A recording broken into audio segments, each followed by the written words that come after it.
Hello everyone, this is Defense Politics Asia, and this is the summary for the day of 744 for the 8th of March. And again, let's start off with the Frontline Changes report. Now, the first one, we're going to go to Tonenke, over at the Avdiivka Front. So this is Avdiivka city, and at the Avdiivka front, there is frontline changes south of Olivka. So this is a continuation of the previous change. So 2 days ago, the Russian forces managed to capture this parcel of land south of Olivka in this attack, and because of this, the Russians could potentially attack in this direction to cut off Tonenke. And however, this is of course not exactly the easiest because the Ukrainians can reinforce pretty quickly, but they managed to hit south, which the Ukrainians would not be able to if the Russians are heading in this direction. So and they managed to capture one of this building. They were geolocated over there, this geolocation by Kreminna Front, and this made it impossible for the Ukrainian mappers to ignore, and they considered that the Russians have taken the entire northern part of Tonenke and actually stranded Ukrainian forces within the southern part of Tonenke. The northern part, of course, here is a question mark. We're not sure if the Ukrainian forces are there able to hold a defense or try to break through, but tentatively there seems to be some kind of operational encirclement of Ukrainian forces at Tonenke itself.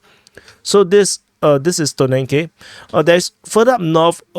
There is two frontline change. This is based on Russian mapping. This is not confirmed by Ukrainian mapping just yet. So this is a one-sided thing. These Russian claims. Russian forces have taken this parcel, these 323 lines south of Novokalynove, which is over here, and the Russian forces also seems to have retaken this part of land they previously have managed to take before, and then was pushed back by the Ukrainian forces just off Novobakhmutivka. So these two, not sure when these two happened. There's no reports of fighting in this area here. The last time that we saw fighting was on the 18th of February, and over at Krasnohorivka is on 4th of March. So it could be the 4th of March one, just a few days ago, around almost a week ago. So that's all for the frontline changes over at this area here. And one last frontline change is over at Krasnohorivka. So we have been wondering of whether these reports of Russian forces attacking in the south of Krasnohorivka, did it really happen? Because it was totally ignored or unacknowledged by the Ukrainian side. And this time now, there is undeniable information. There is geolocation by Chris 759, and Chris managed to geolocate Russian forces landing their troops through an attack, through an armored attack into this settlement, and the Russian troops have indeed landed within the settlements inside, and starting to fight outwards. And this is based on an edited video, which means that the video definitely comes days before the release of that video, which means that this is now the first confirmation of Russian forces entering the southern part of Krasnohorivka, and thus invalidated this entire swath of land that the Ukrainians have not acknowledged. But we cannot confirm just by this geolocation that the Russian forces have taken, this tree line along the railway line. This one we cannot confirm, and of course the rest of this claim, the rest of the claim also we cannot confirm just yet, because this is only just one location of Russians' initial attack into Krasnohorivka. So given the fact that if the Russians are here, this area here is definitely not, this southern part is definitely not under Ukrainian control, so which is why the entire mapping is changed in this way. So that's all for the Krasnohorivka and the frontline changes report.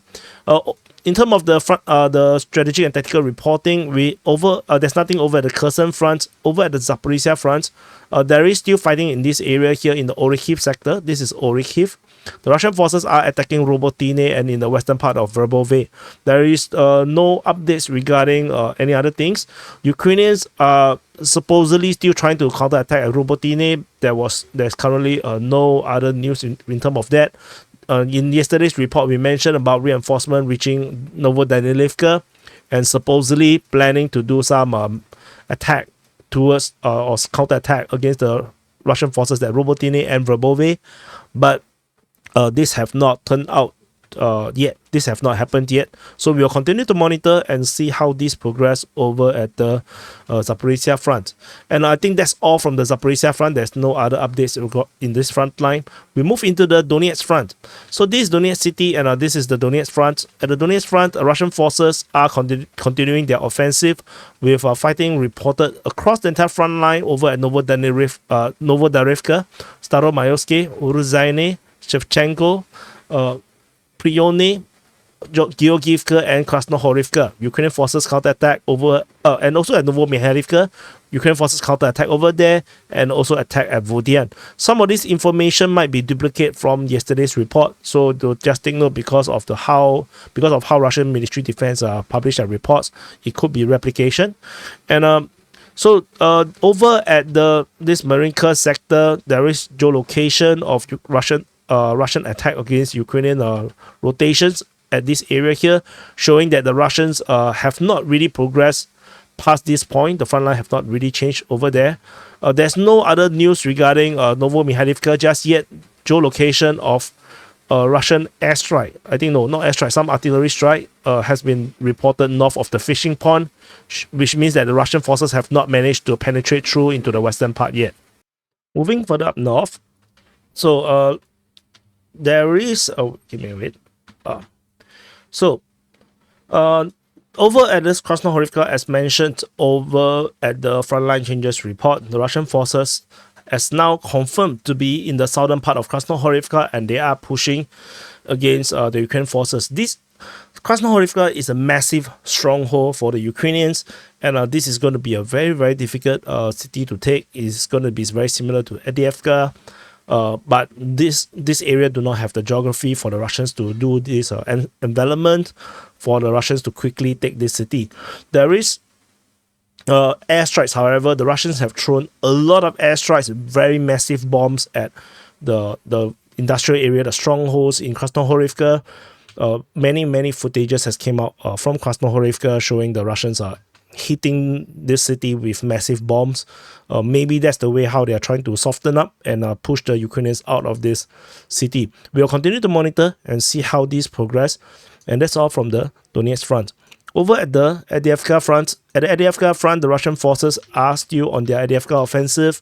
This time round, news starting to push, starting to change in a more positive manner for the Russians, with fighting reported at Badaichi, Olivka, Tonenke, Povomaisky, and Nevelsky. Ukrainian forces counterattack over at Vodian as well as Badaichi region. So in this area here, the Russians are only struggling over at Badaichi. In this area here, the Russian forces seems to have been pushed out of Badaichi, and the fighting is now on the eastern outskirts of Badaichi, with the Ukrainian forces putting pressure to retake firm control of Badaichi itself. Badaichi is a previously prepared or well defended line for the Ukrainians before the fall of the Avdiivka city. So the Ukrainians would definitely do better if they are able to retake this village.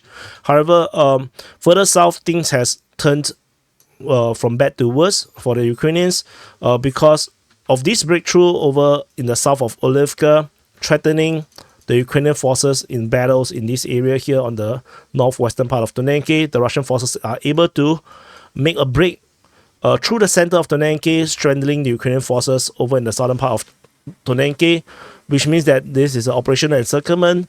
The Ukrainian forces will have to run away from this village, which means that we are probably going to see the fall of Tonenke pretty soon, given this latest development. This is not a Russian propaganda. If you want to know, if you're wondering, this information comes from Deep State UA. The pro-Ukrainian mapping actually is the one that mapped it in this way. So this information actually comes from the Ukrainian side. So we'll definitely continue to monitor the situation over at the Avdiivka Front. And moving on from the Avdiivka Front, we move into the New York Front. There is actually no fighting being reported over here, despite there is this escalation of battles within this Pivdeny New York region. We move into the Bakhmut Front. So this is Bakhmut city. In the southern flank of the Bakhmut Front, fighting is reported in multiple locations at Klishchiivka, Andriivka, Kupyansk as well as Ozeryanivka. So the Russians really seems to be accelerating this battle space in this southern part at Kupyansk Ozeryanivka region towards Didievka over here and towards Bilohora. However, there is no mapping or no updates or news regarding the battle space in this area here. We'll definitely continue to wait and look out for intel to see what is the plan or what is the situation over here, because this is actually a better route for the Russians to fight through. And anyway, we will continue to monitor and see how this progress. DPA have actually did a comprehensive report on how the Russians could through this area here take the entire region. So but anyway, we will wait and see. Over in the northern flank, there is no Russian attack being reported in this area here. Instead, we have the Ukrainians attacking in the Bohdanivka region, trying to retake lost positions. There is geolocation of Russian strikes on Ukrainian forces just off Bohdanivka. The situation at Ivaniske continues to be a mystery right now. There is some rumors, I think, from in the Russian info space claiming Ivaniske might have fallen, but tentatively there is totally no verified or no trustworthy sources that actually can confirm such an information. So definitely I will ignore such claims for now until my trusted source say something about it. Far off from the Bakhmut Front, over in the west part, over at Popasny, there is a lancet strike on Ukrainian artillery. Pretty far away, I would say the distance between the two from the front line is around 15 kilometers. So definitely the Ukrainians are putting the artillery as far as possible, but lancets have further range than this artillery system. What I missed was actually there's a Ukrainian MiG-29 shot down over Pokrovsk. This shutdown is actually verified. There is footages or rather photos confirming the shutdown of the MiG-29 in the area of Pokrovsk. So yeah, so this is one of the very rare instances where a plane shut down, we actually have a confirmation through footages or photos. Usually we don't have them because this kind of thing is actually operational secret. Such photos would be classified secret or top secret information, usually by the military. So anyway, over at the Siversk Front, there is still fighting being reported at Sperne, based on the information from the Ukrainian Defense Ministry.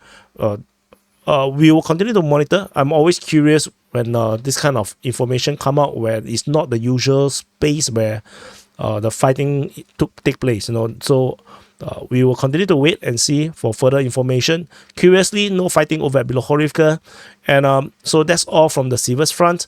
Over at the Kreminna Front, fighting continues over at the Terny region. This time around, only the Russians are being reported to be attacking. The Ukrainians are not reported to be attacking.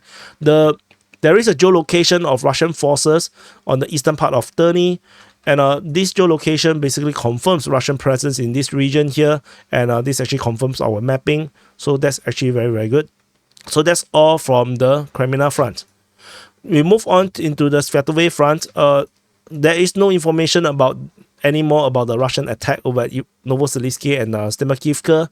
This might be a reason. This might actually be a result because of Russia did not really post a daily report. They actually post a summary of the past week, so we don't have as much information about the Russians' report or perspective of the things happening in Ukraine over the past 24 hours. Much lesser information. Definitely, we were actually able to see much more, in tomorrow's SITREP. And moving into the Kupyansk Front. Over the Kupyansk Front, the Russian forces this time around, instead of fighting through Tobaivka, this is not happening. Instead, they are now fighting through Kaislivka. And situation over at Sinkivka continues with the Russians attacking. Ukrainians are attacking in the Liman Lake region on the western part of Sinkivka. So this is the current strategic situation over at Kupyansk Front. Nothing much to really talk about over here. That's all from the Kupyansk Front. Over at the Kharkiv region, at Kharkiv, if you want to call it a front, there is Russian airstrike just off the border at Budaki. So over here, and this is actually the second attack. The previous day, we also have an airstrike reported at Budaki. So there must be something major in this area here that the Russians have spotted and decided to hit it much more than usual. And further south of that position, Over at Prikolone, there is also another airstrike being reported over here. The fact that the Russians are striking, airstrikes, sending airstrikes into Kharkiv region at will, might suggest that there is a severe lack of surface-to-air missile system on the Ukrainian side. So we'll definitely continue to monitor and see how the Ukrainians are going to react to this, or would this herald a new operation from the Russians to come back to the Kharkiv front. But tentatively, I don't think there's any benefit for the Russians to do this right now. They can still wait further to weaken the Ukrainian forces furthermore, and also to see how NATO will react after a lot of chest thumping. So that's all for the summary for the day of 744 for the 8th of March. Going to do some conclusions. So do press the like button if you have not pressed the like button, and for those that have not subscribed to this channel, do subscribe, press the subscribe button, do support the channel, because if you are subscribed, then YouTube will push this to more people that is not subscribed. So that will help to support the channel. And so in terms of the conclusions, I think the most significant, of course, we always talk about is Avdiivka. The situation is starting to turn back into the favor of the Russians, but not by a lot, a little bit. So after the Ukrainians, so we are going to talk about mainly these three cities, or these three villages. So where the main fighting is happening, the Ukrainians previously have been launching this massive counterattack. Maybe it's massive, maybe it's not that massive, but they definitely have held back the Russian offensive, and the Russians were stuck. They were getting pushed back somewhat, but the situation seems to get stabilized right now. Other than the situation at Berdyansk, where the Russians are totally pushed out, is seemingly back into Stepove, with the Ukrainians have basically almost all of Berdyansk. I think the Russian forces have done pretty decently over at Avdiivka. They continue to manage to hold their ground, although I still do not have any information to confirm that the Russians have taken the entire of Avdiivka. So the Russian claims continue to be the entire of Avdiivka, but the Ukrainian claims shows that only half is taken. Geolocation of Russian forces, as mentioned by Creamy Caprice, is forward positions getting under fire by the Ukrainians, and this is being called the forward situation, because Creamy Caprice also do their own mapping purely based on their geolocations.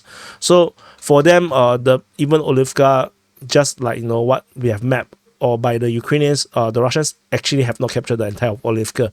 So that's why he called it the forward position.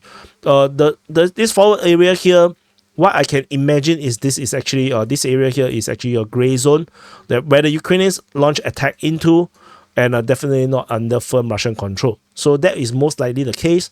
So, but of course, for propaganda or for chest thumping purposes, the Russians say that they captured the entire of Avdiivka. Makes perfect sense, because if the Ukrainians are not there, they can't sit there, then they can assume that it's theirs, but they also are not there. This is just a no man's land, probably around this north or western part of Avdiivka.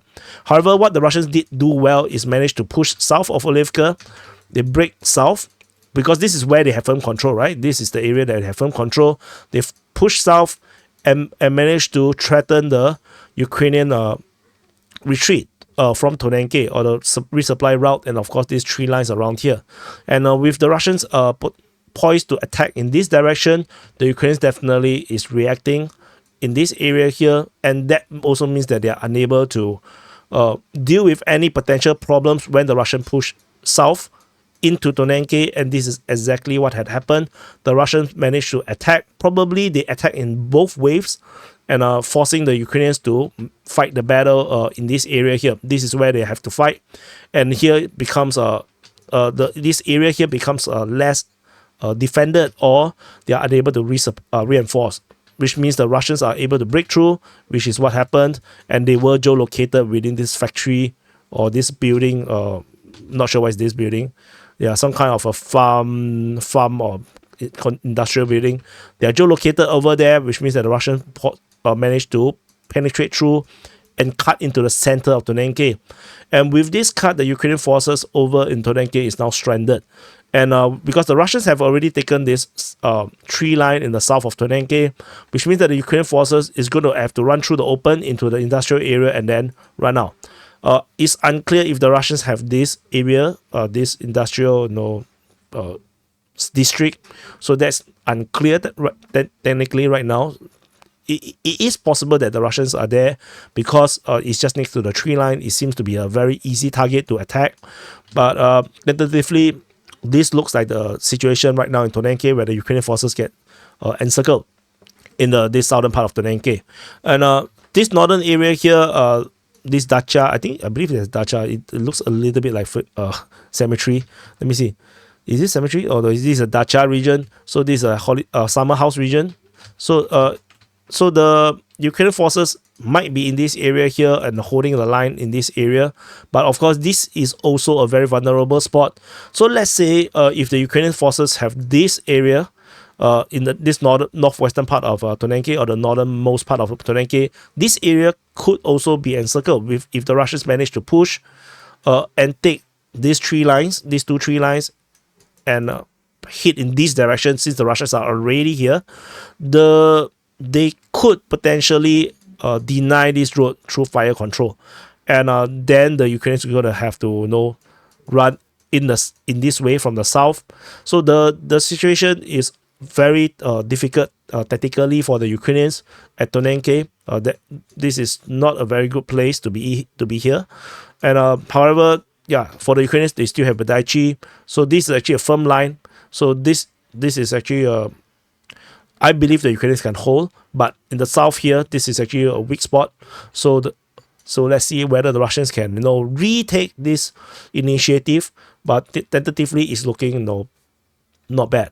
But the Russian forces basically is no longer routing the Ukrainian forces. The route is over, which is why I say the Ukrainians managed to stabilize the lines, because the route wasn't only at Avdiivka. They were also routing the Ukrainian forces over at Robotine, over this area here in the Zaporizhzhia Front. They were routing the Ukrainian forces over there as well previously, as well as in Ivanivsky. In the Battle of Ivanivsky, the Russian forces was making huge push in this village, where the Ukrainian forces constantly getting pushed back. However, this trend of Ukrainian forces getting routed seems to have stabilized. I think Sirsky, the new commander-in-chief for the Ukrainian forces, seems to have taken better control right now and managed to reinforce the lines better. So, which is why we are seeing the Russians going back to their old ways of hitting in multiple locations. So they are now spreading their attacks in multiple locations in Kupyansk, in the Kreminna. Yesterday we have reported attack in the Svatove Front. There is exchange of attacks in the New York. They have also doing probing attacks across the Donetsk Front, across the Zaporizhzhia Front. So we are seeing the Russians going back to this stretchy attack. What is stretchy like monkey D. Luffy, which is what I named the cutout video of the conclusions yesterday. But so this is going to stretch the Ukrainians across the entire front line, and this is going to make it very difficult for the Ukrainians to decide where to concentrate the bulk of their well-trained forces, or the better forces, or the ammunition, the artillery. Is going to make it very difficult because the Russian could potentially punch through from another direction. But tentatively, the main attack is still going to be Avdiivka, and I think because we have one full army, it's a center group of forces focusing purely on the Avdiivka front. So definitely with the Zapad group of forces handling a huge front line, Kupyansk all the way to Kreminna. So I doubt they will be the one going to be concentrating on that. Siversk Bakhmut under the York group of forces seems to be potential. They is still pretty good, and the Russian and the final the one at Zaporizhzhia Front is the DPA group of forces focusing purely on the Zaporizhzhia Front. I believe this is still also the Russians definitely have a lot in the tank to be able to do some major attack, which the Ukrainians would have to be careful. So but the main concentration of forces seems to be at the Avdiivka Front, and so I also mentioned this shutdown of the MiG-29. This is not reported by the Russian Defense Ministry just yet, and the fact that there is photos to confirm this is a rarity, definite rarity. Other things is the mystery of Ivanivsky. There is totally no news coming out after the Russians taken the grounds so quickly. Suddenly there was a pause. So not sure what the Russians are thinking. Maybe they were thinking that just ejecting the Ukrainian forces out of the other half of Ivanivsky might be enough. and they don't want to take the ground because then they will be fighting next to forests, which is rather dangerous. So because there is all these forests in this area here where the Ukrainians are known to be pretty good at fighting inside. So they hold very ground from it, very good. They hold grounds within the forest very well, and they can conduct attacks into Ivaniski in multiple directions. It may become a tactical problem for the Russians to try to defend Ivaniski. There is no point and no need for the Russians to take the risk, because if imagine you come in and then you hold a village in this way, then you're going to expose yourself into a lot of different angles for the Ukrainians to attack. But holding a line further away, so now holding this line further away, the Ukrainian forces, if they want to attack, they will have to come out into the open much more. They have to go through the village, which is also, and also this open area in the south. To attack through all these areas here means they are more exposed, which is easier for the Russians to negate or wipe out these attackers. But if you're too near to the forest, that's actually very dangerous, because the drones can't really see through the forest as well as usual, I would say. So there is good, tactical reasons why if the Russians are thinking in this way. I'm not saying that they are. I'm just saying that if the reason is that they really didn't want to move to capture the rest of the settlement, I believe this is actually the main reason. Because if they want to capture this entire settlement, then they will have to enter the forest. Like, for real, they have to enter the forest, because that's how you create a buffer zone around the settlement. And yeah, then you go into a battle for the forest where it's just going to lead to further bigger battles, because there's more forest in this area here. And then you're going to have Chasivia over here, which is actually a major military stronghold right now for the Ukrainians. And the Ukrainians can stretch the Russians instead in this area here, and stretch and create a much bigger front line base, where the Russians have to hold defense. It's going to be much more difficult. Like I say, I will have never attacked in this direction, from Chasivia, Stupolski, and towards Konstantinivka. I think this is a very silly direction to attack through. There's totally no need to fight through all these things, because you can actually just go around it. So yeah, we will definitely continue to monitor. And finally, I want to talk about in these conclusions is Krasnohorivka. I'm very happy to see geolocations confirming the Russians' presence in the southern part of Krasnohorivka. I have been complaining about this parallel universe for a long time. Finally, with this confirmation, Russian forces attacking into Krasnohorivka, which is what the video was, we are able to confirm the Russian presence in the south. Definitely, of course, we have not confirmed the entire claim by the Russians, which is actually pretty big, which is this. We haven't confirmed just yet, but definitely at least we know that the Russians are in the southern part, and so we can definitely confirm that the battle for Krasnohorivka has begun. So anyway, this is the conclusions. Thank you for watching. Do press the like button, subscribe, check if you have subscribed or not. Maybe YouTube unsubscribe you, themselves. So anyway, thank you for watching. I'll see you guys in the next update.